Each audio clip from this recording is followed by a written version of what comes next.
चलिए नए क्लास में आज शुरुआत होता है। देखिए ध्यान दीजिए। उदासल कहा रहते जी, मुस्कुराते रहिए। क्या टेंशन में है क्या आप लोग? नहीं ना, टेंशन में रहिए, मुस्कुराते रहिए। भारतीय आज का जो क्लास है भारतीय संविधान का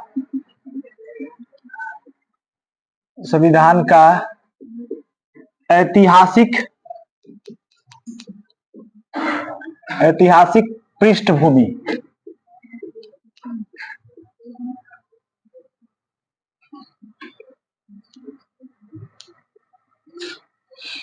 ध्यान से समझिएगा। हम लोग पॉलिटिकल साइंस जो चालू किया, पॉलिटी पढ़ा रहे, अलग डिजाइन से पढ़ा रहे, ठीक है। पहले अनुसूची पढ़ लिए, फिर उसके बाद पृष्ठभूमि पढ़ेंगे। कई बुकों में जैसे आप लोग नोट्स भी पढ़िएगा, उसमें दिया रहता है पहले पृष्ठभूमि। तो घबराने का जरूरत नहीं, कहीं भी पढ़ेंगे, क्या प्रॉब्लम है, ठीक है। पहले हम लोग क्या पढ़ लिए? तो पहले अनुसूची पढ़ लिए, पहले प्रस्तावना पढ़ लिए। अब क्या पढ़ेंगे? भारतीय संविधान का ऐतिहासिक पृष्ठभूमि, ठीक है। आप समझिएगा ऐतिहासिक पृष्ठभूमि में समझा क्या जाएगा। तो सबसे बड़ा मामला बनता है कि कोई भी चीज का, जैसे आप लोग का भी इतिहास है, आप लोग का वंशज का भी इतिहास है।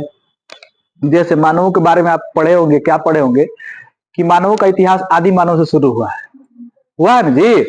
तो उसी प्रकार से, और इतिहास का मतलब ही होता है जो कहानी बीत गई हो, जिसका लिखित साक्ष्य हो, वही इतिहास है। तो संविधान के निर्माण में, संविधान बना कैसे, संविधान बनाने की शुरुआत कहाँ से हुई, इसके विषय में जानकारी हमको यहाँ पर मिलता है। हम लोग शुरू करते हैं, जानते हैं कहाँ से? एक महान पुरुष जिनके विषय में आपके परीक्षा में प्रश्न पूछा जाता है, जिनका नाम था Vasco D gamma. Vasco D gamma. बच्चे ध्यान दीजिएगा, ये जो 1498 ईस्वी में ये पुरुष भारत यात्रा पर आते हैं। कहाँ आते हैं? भारत यात्रा पर। भारत यात्रा पर आते हैं तो इनका घर कहीं और होगा, ये तो फिक्स है ना। तो ये पुर्तगाली यात्री थे, पुर्तगाल देश से आए थे, पुर्तगाली यात्री थे और भारत को घूमने आए थे। आपको पढ़ाया भी है इतिहास में कि इनका स्वागत केरल के राजा जमोरियन के द्वारा कालीकट बंदरगाह पर किया गया था। खैर वो सब बात की बात है, यहाँ थोड़ा समझना है, ठीक है। कि वास्को डी गामा आए थे 1498 ईस्वी में भारत यात्रा पर, ठीक है।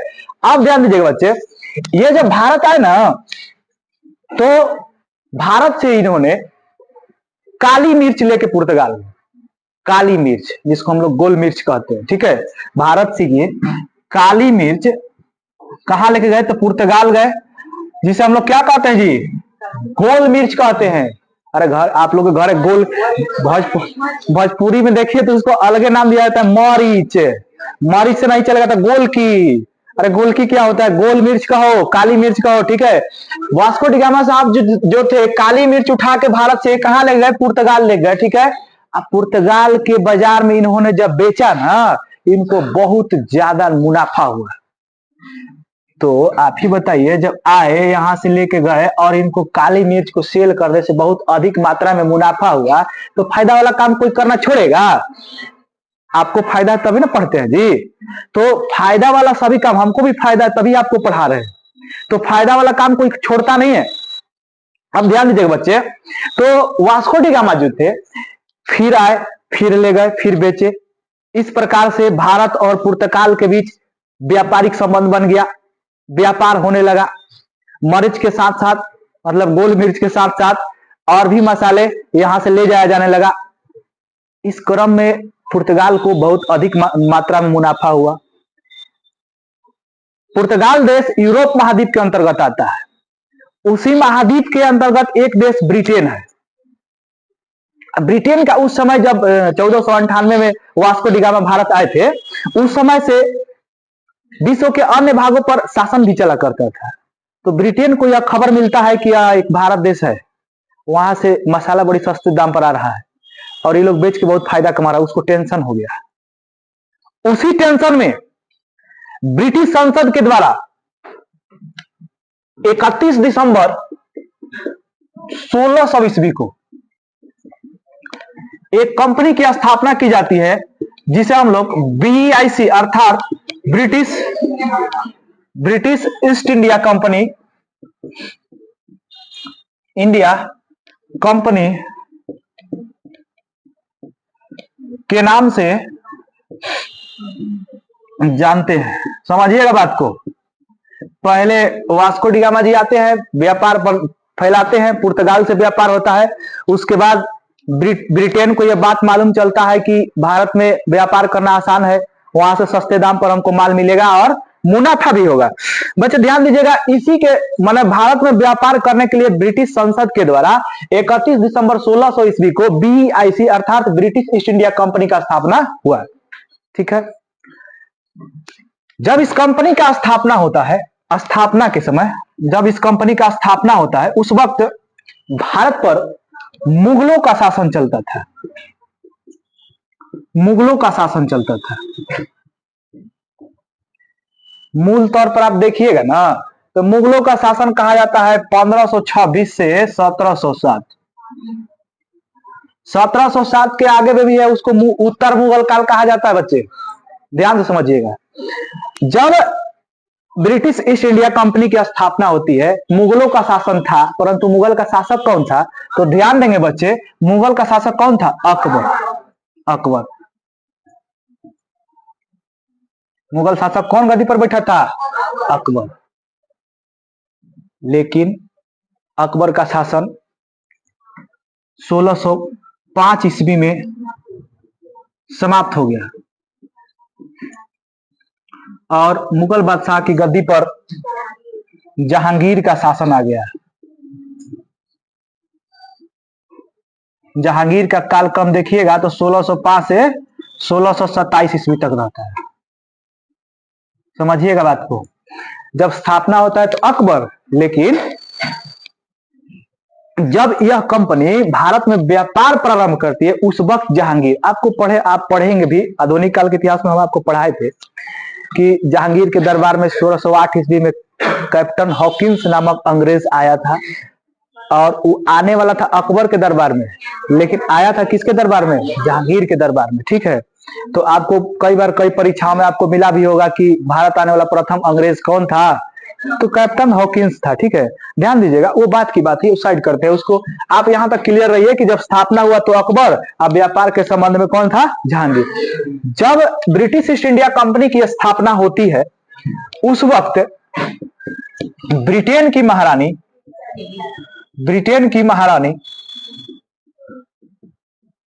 महारानी एलिजाबेथ थी। एलिजाबेथ प्रथम इसको कहा जाता था। एलिजाबेथ प्रथम थी। एलिजाबेथ प्रथम ने ब्रिटिश ईस्ट इंडिया कंपनी को, अर्थात कंपनी हम लोग कहेंगे short, British east India company कहने में बहुत बड़ा होता है, टाइम ज्यादा लगता है, कंपनी कहेंगे। कंपनी को अधिकार दिया कि आप भारत के साथ क्या कर सकते हैं? व्यापार। तो जब ब्रिटिश ईस्ट इंडिया कंपनी को, अर्थात कंपनी को एलिजाबेथ के तहत क्या मिल गया? अधिकार मिल गया, व्यापार करना शुरू हो गया, व्यापार चलने भी लगा। लेकिन उसी कालक्रम में समय बीतते गया। समय बीतने के बाद मुगल बादशाह की गद्दी पर औरंगजेब का शासन आता है। औरंगजेब का जब शासन आता है, उस शासन में आपसे परीक्षा में प्रश्न पूछा जाता है, उसी शासन के दौरान कंपनी और मुगल सम्राट के बीच में नोकझोंक चालू हो गया था। धीरे धीरे अंग्रेज क्या कर रहे थे? व्यापारिक सत्ता के साथ साथ में राजनीतिक सत्ता में भी हाथ मारने लगे थे, जिस कारण से औरंगजेब और कंपनी के जो अधिकारी लोग थे या कंपनी मानिए, उनके बीच में नोकझोंक स्टार्ट हो गया था। ठीक है, तो आपसे कई बार प्रश्न पूछ भी लेता है, उसको भी आप ध्यान में रखेंगे कि ब्रिटिश ईस्ट इंडिया कंपनी हम शॉर्ट में लिख देते हैं BEIC। ठीक है, BEIC और मुगलों के बीच नोकझोंक औरंगजेब के शासन काल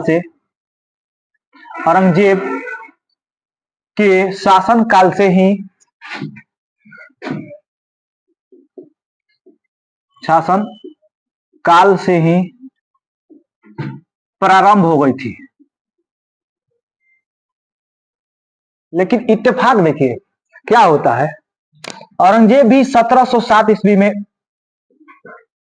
मर जाते हैं, इनका मृत्यु हो जाता है। ठीक है, इनके मृत्यु के बाद उत्तर मुगल काल शुरू होता है। उत्तर मुगल काल के बड़े महान महान शासक, ठीक है, जैसे में एक दो का नाम हम लिखते हैं, ध्यान दीजिएगा। जैसे में मोहम्मद शाह,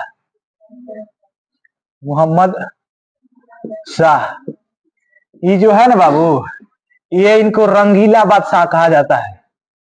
इनको कुछ नहीं सोचता था, खाली नाच करवाते थे राज दरबार में, नृत्यांगना आ जाओ, मदिरा चालू हो जाए, ठीक है। उसके बाद एक आते थे जहांदार शाह,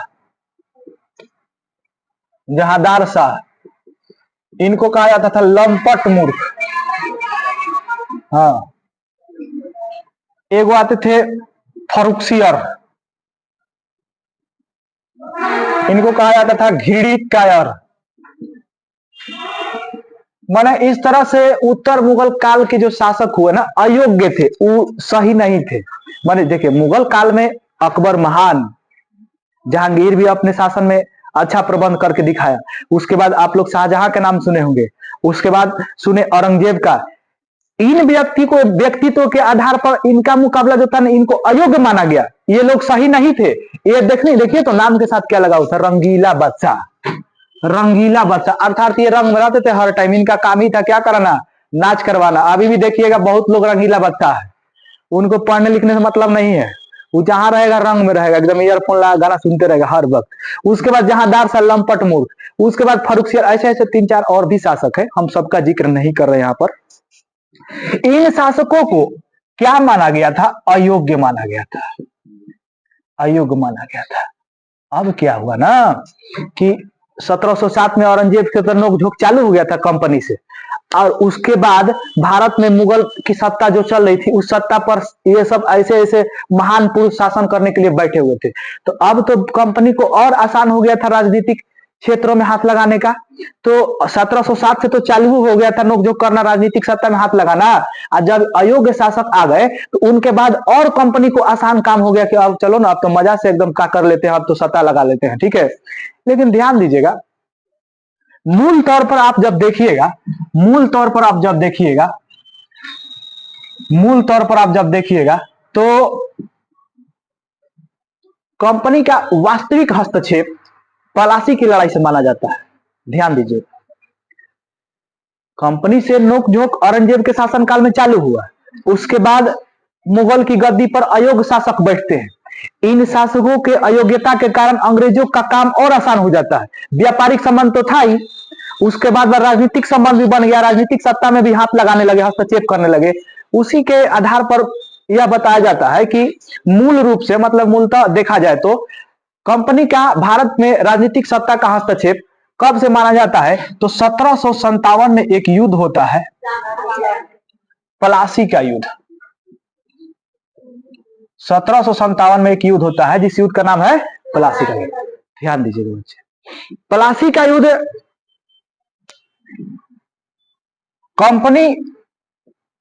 कंपनी और बंगाल के नवाब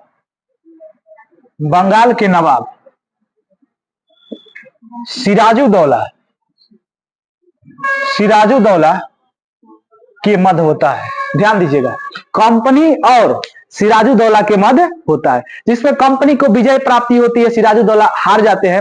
हारने के बाद यही बंगाल का एक मीर जाफर का बेटा था मीरन, इनको क्या कर रहा था, जब युद्ध से बेचारे वापस जा रहे थे ना, गला काट के हत्या कर देता है, ठीक है। तो बंगाल का नवाब खत्म हो गया ना, तो बंगाल चलाएगा कौन? तो बंगाल को चलाने के लिए कंपनी द्वारा एक नियम बनाया गया कि नवाब को गवर्नर का पद दिया गया। ध्यान दीजिएगा, 1757 का जो पलासी का युद्ध होता है, उस युद्ध में बंगाल के नवाब सिराजुद्दौला मारे जाते हैं। युद्ध की वापसी के दौरान, उसमें युद्ध में मारा नहीं गए थे, वो युद्ध के वापसी के दौरान जब जा रहे थे, तो इन्हीं के शासनकाल में एक मीर जाफर थे, मीर जाफर का बेटा मीरन के द्वारा इनका हत्या कर दिया जाता है। हत्या हो गया, नवाब खत्म, अब बंगाल चलाएगा कौन? तो बंगाल चलाने की समस्या को समाधान करते हुए कंपनी ने गवर्नर का पद सृजित किया, ठीक है। गवर्नर का जो पद सृजित होता है, इस गवर्नर का पद पर प्रथम बार कंपनी के तरफ से रॉबर्ट क्लाइव को बैठाया जाता है। रॉबर्ट क्लाइव को बैठाया जाता है, ध्यान से समझिएगा। Robert Clive British east India company के प्रथम गवर्नर बने थे, ठीक है। कई बार आपको प्रश्न देखने को मिलता होगा कि प्लासी की लड़ाई किसके किसके बीच लड़ा गया था, तो रॉबर्ट क्लाइव और सिराजुद्दौला। जब रॉबर्ट क्लाइव का बात किया जाए ना, तो रॉबर्ट क्लाइव का हिस्ट्री और खतरनाक है। आप जानते हैं? नहीं जानते तो सुनिए। रॉबर्ट क्लाइव अयोग्य छात्र थे। जब ये अपने गांव पर रहते थे, मतलब ब्रिटेन के थे, वहां भी इनको भी पढ़ने का मन नहीं करता था। इनको जब बाबूजी इनका स्कूल में, कैसे आप लोग सुने हैं वो फिल्म का, फिर हेरा फेरी का, पूछती है वो सपना कि आप कहां तक पढ़े हो, तो सुबह से दोपहर तक। सुबह को बापू स्कूल लेके गया, दोपहर में मास्टर हमको स्कूल से घर लेके आया, बच्चे ही पढ़े। तो वही डिग्री किनके पास था? रॉबर्ट क्लाइव का। रॉबर्ट क्लाइव भाग कर भारत आए थे, से भागकर भारत आए थे, लेकिन अपने बलबूते पर, यहां मोटिवेशन भी आपको लेना है कि रॉबर्ट क्लाइव अपने बलबूते पर कंपनी का सबसे ऊंचा पद, गवर्नर के पद पर बैठे थे, वो प्रथम बार। ठीक है, तो बिना मतलब कंपनी किसी को गवर्नर का है बनाएगा, तो इसलिए इस कारण से इतिहास की किताब में आपको देखने को मिलता है कि प्लासी की लड़ाई रॉबर्ट क्लाइव और सिराजुद्दौला के बीच लड़ा गया था, जिसमें रॉबर्ट क्लाइव जीत गए थे, सिराजुद्दौला हार गए थे। ठीक है, यहां तक जब हुआ तो देखा क्या गया, देखिए ध्यान से। रॉबर्ट क्लाइव तो गवर्नर बन गए ब्रिटिश इंडिया कंपनी का। अब हम आपसे पूछना चाहते हैं, बताइए बच्चे, कि जैसे मुकेश अंबानी की एक कंपनी है ना, कौन? जियो। भारत सरकार के अधीन है कि नहीं है? है ना, भारत की हर चीज भारत सरकार के अधीन है। ठीक है, बंद कर दीजिए मोटर जाके नीचे। उसके बाद ध्यान दीजिएगा, ये इंडिया के अधीन है, तो ब्रिटिश ईस्ट इंडिया कंपनी भी तो ब्रिटेन के अधीन है या नहीं है? तो ध्यान दीजिएगा, जब देखा ब्रिटेन निवासी, ब्रिटेन की संसद में हाहाकार मच गया, ये तो भारत में व्यापार करने गया था, यहाँ तो भारत की राजनीतिक सत्ता अपने हाथ में लेके बैठ गया, तो कहा कि अब ऐसा नहीं चलेगा, कंपनी धीरे धीरे विकास कर रही है, हो ना हो हमारा अधिकारी ही क्यों नहीं भारत पर अपना सत्ता जमा ले। जैसे अमेरिका की क्रांति क्या हुआ था, वहां पर जो ब्रिटिशर्स, जो अंग्रेज थे, वही तो अमेरिका क्रांति का कारण बने थे। उसी प्रकार से जब डर हो गया ब्रिटेन में, ब्रिटेन की संसद को, तो ब्रिटेन की संसद कंपनी पर अपना नियंत्रण बनाने हेतु, ध्यान दीजिएगा, ब्रिटेन की संसद कंपनी पर अपना नियंत्रण बनाने हेतु क्या लाए? अधिनियम लाए। सबसे पहला अधिनियम लाया जाता है 1773 का रेगुलेटिंग एक्ट, 1773 का रेगुलेटिंग एक्ट। ध्यान दीजिएगा, इस प्रकार से अधिनियम आना शुरू हो गया। अधिनियम के आगे बाद 1773, 1833, 1858 इस तरह से अधिनियम आते गए हैं। अब उसके बाद 1784 पीट सिंधिया एक्ट है, बहुत सारा एक्ट आए हैं जिसकी जानकारी हम आपको अगले क्लास में देंगे। यहां तक आप लोग समझ लीजिए, एक बार फिर से रिवीजन कर लीजिए। सबसे पहले हम लोग पढ़ रहे लेसन भारत संविधान के ऐतिहासिक पृष्ठभूमि, जिसमें स्टार्ट किए थे हम वास्को डिगामा से। वास्को डिगामा भारत 1498 ईस्वी में आते हैं और भारत से व्यापार करना प्रारंभ करते हैं। व्यापार में यह देखा गया कि व्यापार में अधिक मात्रा मुनाफा हुआ, जिस मुनाफा को देखते हुए ब्रिटिश संसद ने यह फैसला लिया कि हम भी भारत के साथ व्यापार स्थापित करेंगे। जिस व्यापार को स्थापित करने के लिए 31 दिसंबर 1600 ईस्वी में ब्रिटिश ईस्ट इंडिया कंपनी नामक एक संस्था का स्थापना किया गया। जिस वक्त इस कंपनी का स्थापना, उस वक्त ब्रिटेन की महारानी एलिजाबेथ प्रथम थी। भारत में मुगलों का शासन था, और मुगल का शासन किसका था? अकबर का। 1605 में अकबर की मृत्यु हो जाती है। इनके मृत्यु के बाद गद्दी पर जहांगीर का शासन होता है। अर्थात कहने का मतलब यह है कि जब ब्रिटिश ईस्ट इंडिया कंपनी की स्थापना, उस वक्त मुगल शासन अकबर का था, लेकिन जब व्यापार प्रारंभ हुआ उस वक्त जहांगीर का था। इतिहास में आप लोग पढ़े भी होंगे, बताए तो है कि हॉकिंस जहांगीर के दरबार में 1608 ईस्वी में आया था। वो पत्र अकबर के नाम का था, लेकिन जहांगीर के दरबार में गया था। ध्यान दीजिएगा। उसके बाद, इनके बाद धीरे धीरे समय बीतता गया, व्यापार चलती गई। व्यापार चलने के साथ साथ ब्रिटिश इंडिया कंपनी व्यापार के अलावा राजनीतिक सत्ता में भी हाथ लगाने लगा, जिसके लिए औरंगजेब और ब्रिटिश इंडिया कंपनी के बीच में नोकझोंक प्रारंभ हो गया। औरंगजेब की मृत्यु 1707 में हो जाती है। उसके बाद उत्तर मुगल काल शुरू होता है। उत्तर मुगल काल में मोहम्मद शाह, जहांदार शाह, फर्रुखसिंह जैसे अयोग्य शासक गद्दी पर बैठते हैं, जिस कारण कंपनी को एकदम आसान हो जाता है क्या करना? भारत की राजनीतिक सत्ता में हाथ लगाना। कंपनी का भारत की राजनीतिक सत्ता में स्पष्ट हाथ प्लासी की लड़ाई से माना जाता है। प्लासी की लड़ाई पश्चिम बंगाल राज्य के प्लासी के मैदान में हुआ था। इस मैदान में 1757 में युद्ध होता है कंपनी और बंगाल के नवाब सिराजुद्दौला के बीच, जिसमें सिराजुद्दौला युद्ध के दौरान, वापसी के दौरान मारे गए। जिसके बाद कंपनी का प्रथम गवर्नर जनरल रॉबर्ट क्लाइव को बनाया गया। यह कंपनी का यह इजाफा देखकर, शक्ति का इजाफा देखकर ब्रिटिश संसद के द्वारा कंपनी पर नियंत्रण बनाने हेतु अधिनियम लाया गया था, जिसमें पहला अधिनियम 1773 का रेगुलेटिंग एक्ट माना जाता।